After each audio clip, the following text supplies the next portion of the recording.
Hello friends, welcome to Miss DeBoer Reads. We're continuing in the year of Billy Miller.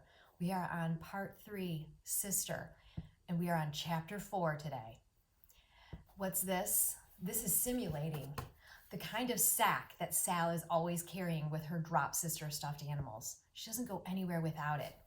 So I want you to imagine this pillowcase full of stuffed animals. That's something Sal would do. We're learning quite a bit about Sal, but even more about our character Billy in this section about Sister. Last night, he tried to scare himself silly, and it worked. He got so freaked out that now he's entering Sal's bedroom. He's going to ask his 3-year-old sister to wake up, and perhaps maybe she'll help ease his fears because he literally has scared the daylights out of himself. He wanted to stay up all night. I'm not sure if it's going to work. It doesn't look promising. So let's find out what happens next in the year of Billy Miller. The Year of Billy Miller by Kevin Henkes. We are in part 3, Sister, chapter 4. When we last left off, Billy was racing down the hallway and emphatically saying, in a soft voice but frantic, "Sal, wake up!" Remember? Sal's nightlight was so bright that the yellow walls in her room glowed like the inside of a jack-o'-lantern and had an instant calming effect on Billy. Right? He was totally panicked. The only visible part of Sal among her pillows, the drop sisters, and her messy blankets was her snarl of dark curls. But it was a familiar snarl, and Billy's heart slowed down. His breathing steadied. Billy sat on the bed and bounced. The dark snarl moved a little. Billy knew his question was the dumbest in the world, but he asked anyway. "Are you sleeping?" The snarl moved again. Billy bounced harder, and then Sal's head emerged from the shadowy lumps and bumps of bedclothes and stuffed animals like a chick from an egg. She looked at him with uncertain eyes, slits really. Billy scooched nearer to Sal. He didn't know what to say. He couldn't say, "I need you," which was the truth. "Hi," he whispered. Sal's eyes closed and her head drooped. Billy shook her. It was strange, but already he felt less afraid. How could a 3-year-old make him feel safe, especially one who was mostly asleep? Although part of him knew there was no monster under his bed, he did not want to go back to his room. He wanted to stay here. Billy shook Sal again and blew at her eyes. When she opened them, he blew again. He'd been holding the pearl the whole time, and now he raised it up to Sal's face, inches away from her nose. "Sal, look," he said. "It's the magic pearl, and I'll give it to you if—" Sal perked up. Her eyes widened. "You will?" She reached greedily for the pearl. "If," said Billy, pulling the pearl back a bit. "If what?" Billy's brain had clicked back to his plan to stay up all night. He could not do it alone in his room, but he thought he could do it in Sal's room with her. He'd never shared anything this big with a girl before, but it would be worth it. "If you can stay up all night with me, it's yours," said Billy. "Why?" asked Sal. Billy explained the importance of his idea. He finished by reminding her, "We've never even made it to midnight on New Year's Eve." He kept holding up the pearl as if it were a priceless gem, turning it between his fingers, hypnotizing her with it. "Can I have it now?" she asked.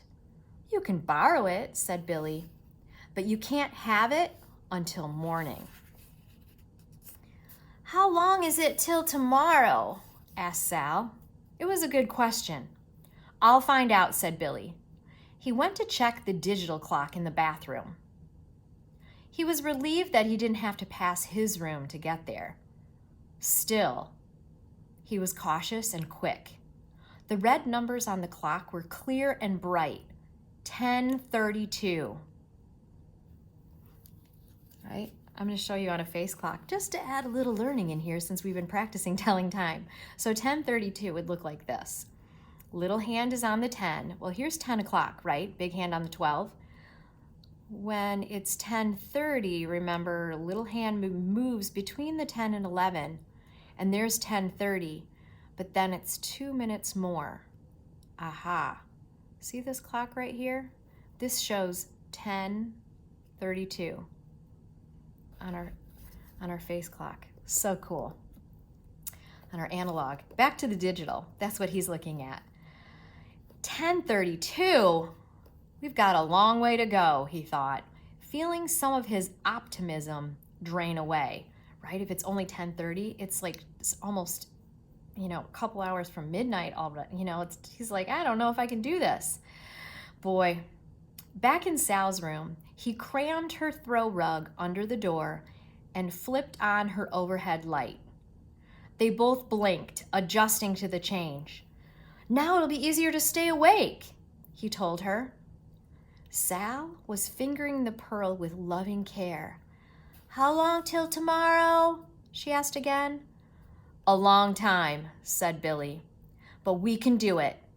It's only an hour and a half until midnight. What are we going to do? Asked Sal. What do you want to do? We could play with the Drop Sisters, said Sal. Will that keep you awake more than anything else? Asked Billy.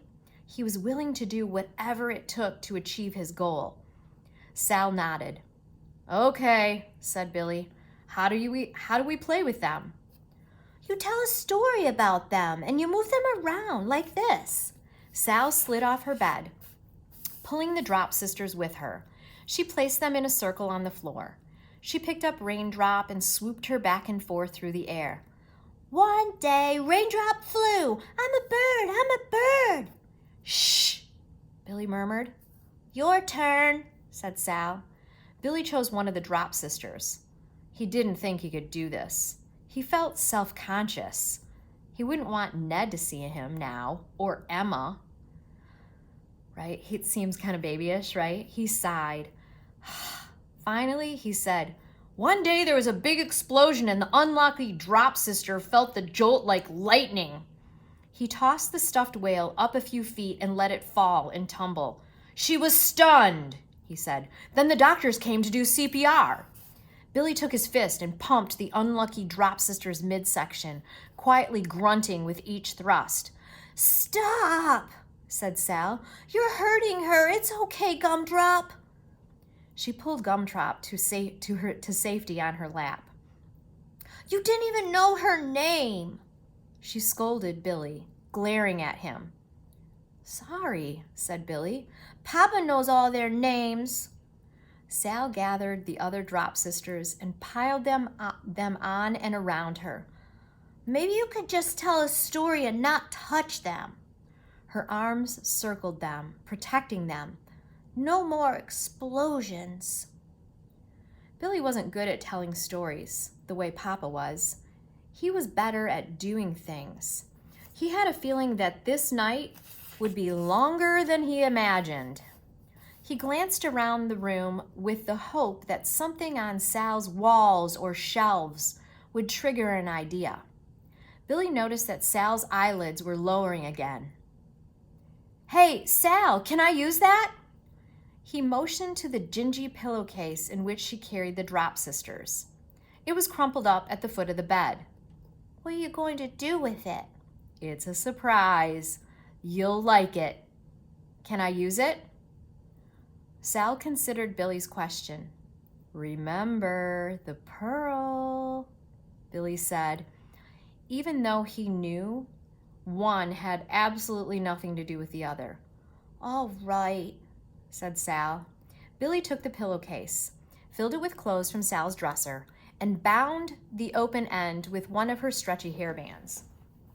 So imagine this pillow. So she's got it stuffed, and this might not look so great, but he's taking the end, he's putting a hairband around it like this, and turning it into a whale of sorts. I'm sure you can't see all of that, but somehow imagine this whale tail. Okay? So, he took that stuffed pillowcase and he fills it, and here's what he does. And he takes the stretchy hairband. He'd left several inches of the cloth at the end, and he fanned it out. "This is the tail," he said. Then he pushed and pulled and fluffed the stuffed pillowcase until it pleased him. "There," he said. "It's a whale, a big one." "It is," said Sal. "Who is it?" "This is," Billy said, thinking fast, "this is Cough Drop. He's the Drop Sister's cousin. He usually lives at the aquarium, but he's here for a visit." "Cough Drop," said Sal, smiling. "I love him. Make him say something." Okay, so you know how cough drops are like this. I'm just going to show you one. I have some here as an example. Remember how all the sisters are some sort of drop? Lemon drop and raindrop. It's so cute. And so he decides, aha, when he couldn't think of anything better, he came up with Cough Drop. And that's what a real cough drop is. These are delicious brands that I used to enjoy when I was a kid. Cough Drop. And Sal loves it. Remember, he's trying to keep her entertained and himself too, in order to achieve the goal of staying up all night. "Cough Drop," said Sal, smiling. "I love him. Make him say something." "He doesn't talk," said Billy, "because he has a terrible cough. He was born with it, and the only food he eats is cough drops." Sal plucked Cough Drop from Billy's hands and introduced him to his cousins. They played. Sal would make a comment as one of the Drop Sisters, then Billy, assuming the role of Cough Drop, would cough in response. They took turns, quote, talking, having a conversation until Billy had had enough. All that Cough Drop needs a break, he said. Billy was exhausted, and his throat was rough. He decided that he would never be a babysitter, no matter how much money he could make. "Is it morning yet?" asked Sal. "No," said Billy. "I'll go check again." And then Sal said something, but she was yawning at the same time, and she'd put her hand over her mouth. So all Billy heard was a tired little noise. When he came back to Sal's room with the disappointing news that it was only 11:03, since we're playing this, so about a half hour of time has passed. So it's 11, and here's what 11 o'clock would look like. So 11:03, you remember 11:05 would be when it's on the 1, because those are in 5-minute increments. But right here, 11:03 is 1, 2, 3. Oh, man. To make it to midnight, they have to go almost a whole hour. And he wanted to go beyond that. Whoa. 11:03. When he came back, he finds Sal was sleeping on the floor beside the Drop Sisters, her head on Cough Drop. Billy made very little effort to wake her. He made very little effort to do anything. He couldn't. All at once, it felt as if his pajamas were made of lead. Heavy, right? His legs could barely hold him up, and it took everything he had in him to drag some blankets off Sal's bed, fall to the floor next to her, and cover both of them. He would give it one more try. He raised his head and opened his eyes as wide as he could. "Stay awake," he commanded himself. A swift, invisible hand pressed his head down and stitched his eyes shut. He tried to conjure up an image of the monster under his bed, but he didn't even have the energy for that. His head knocked into Sal's as he searched for some comfort on Cough Drop. Sal stirred. "Love you," she murmured. She could have been talking to the Drop Sisters or Cough Drop or him. He didn't know, but he knew he loved her. Right now, anyway. And he might have told her so, but all he could manage was to mutter, "Yeah," as he drifted off to sleep. They didn't make it, but it sure is a sweet exchange between two siblings, right? Because when this whole part began with Sister, remember how he was so angry and he used the hate word? But really, truly, of course, he loves his sister. I think that is the sweetest ending to chapter 4 in the year of Billy Miller.